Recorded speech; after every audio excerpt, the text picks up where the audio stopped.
In this video, we will be giving these Balenciagas a quick clean.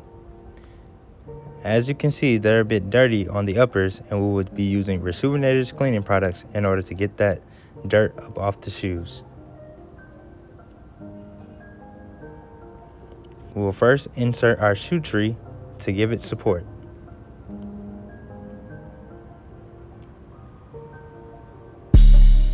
And then we will use the cleaning solution in order to clean the shoes. Starting with the soft bristle brush, we will use this to hit up the uppers.